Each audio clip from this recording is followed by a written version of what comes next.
Olá, pessoal.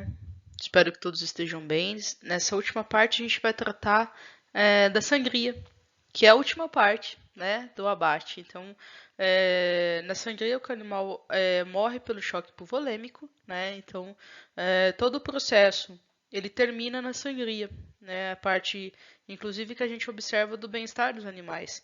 Então, é uma fase extremamente importante que vai levar o animal à morte e a gente precisa garantir que isso seja feito sem nenhum sofrimento ou estresse desnecessário para esse animal. Bom, a sangria dos animais, ela deve ser realizada sem demora, então os animais têm que ser submetidos à sangria sem demora, o mais rápido possível. O intervalo dependerá, né, o máximo permitido dependerá do método de sensibilização usado. Então, de acordo com o método de sensibilização e da espécie que eu estou trabalhando, eu tenho uma janela para realizar a sangria, né, de tempo máximo. Então, se a gente pensar nos métodos elétricos e dardo cativo não penetrante, o capítulo 7.5 ele traz para a gente 20 segundos apenas, né, no máximo. O CO2 ele fala que a gente pode, depois da saída da câmara, sangrar o animal em até 60 segundos.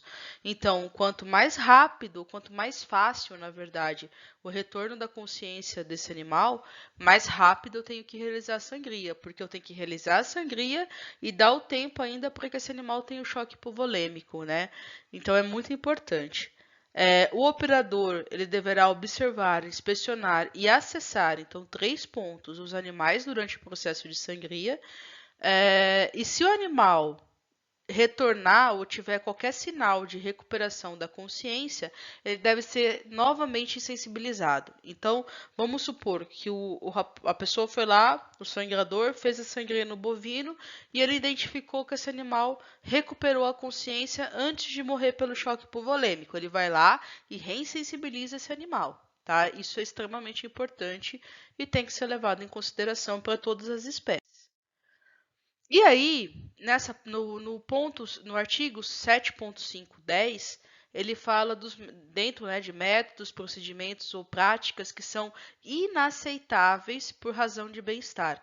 Então, ele traz no artigo 7.5 da OIE o que acontece que é inaceitável. Simplesmente por razão de bem-estar. Simplesmente não, né? Que é extremamente importante.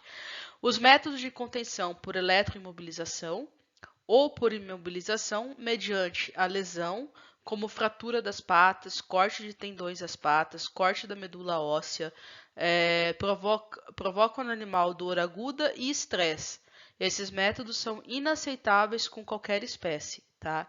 Então, por exemplo, você usar. Lembra que eu falei que se a gente não usasse a corrente elétrica adequada, eu não causaria a insensibilização no animal? Se eu usar uma corrente muito baixa, só para esse animal ficar imóvel no momento da sangria, isso chama eletroimobilização, tá? E isso não é aceitável pela OIE, tá? Então, a gente tem que se atentar muito a isso. Aí no ponto 2 ele fala: o exemplo do método de sensibilização elétrica só com uma só aplicação de pata é ineficaz e inaceitável como em qualquer espécie. A gente conversou sobre isso, tá? Então as aves penduradas por uma única pata, né, geram um único membro, fazem com que a insensibilização seja inaceitável, né? Então também não é inaceitável do ponto de vista de bem-estar, porque não vai ser feita corretamente. E aí, o método de abate, que consiste em cortar o tronco cerebral por perfuração da órbita ocular, é, ossos do crânio sem sensibilização prévia, também é inaceitável. Então, por exemplo, vamos supor, eu estou trabalhando com um RAM, e aí você vai lá e faz um acesso pela órbita ocular no tronco cerebral e causa a laceração desse tronco cerebral. Isso não é aceito também em termos de bem-estar se esse animal não tiver sido insensibilizado previamente. Então, só fazer isso direto, sem a prévia insensibilização, também não é aceitável em termos de bem-estar. Então, eu acho que esses são pontos extremamente importantes, né, que a OIE traz para a gente como inaceitável. E realmente, se você for analisar o bem-estar como uma ciência, que ele é, a gente não pode aceitar esse tipo de manejo mesmo, tá bom? Bom, era isso. que a gente tinha para dizer no capítulo 7.5, que trata do abate. Como eu disse para vocês, esse capítulo ele vai além disso. Ele trata do pré-abate e abate desses animais e sangria, né? Então todo o processo como deve ser realizado. Bom, qualquer dúvida a gente segue à disposição. Muito obrigada pela atenção de vocês.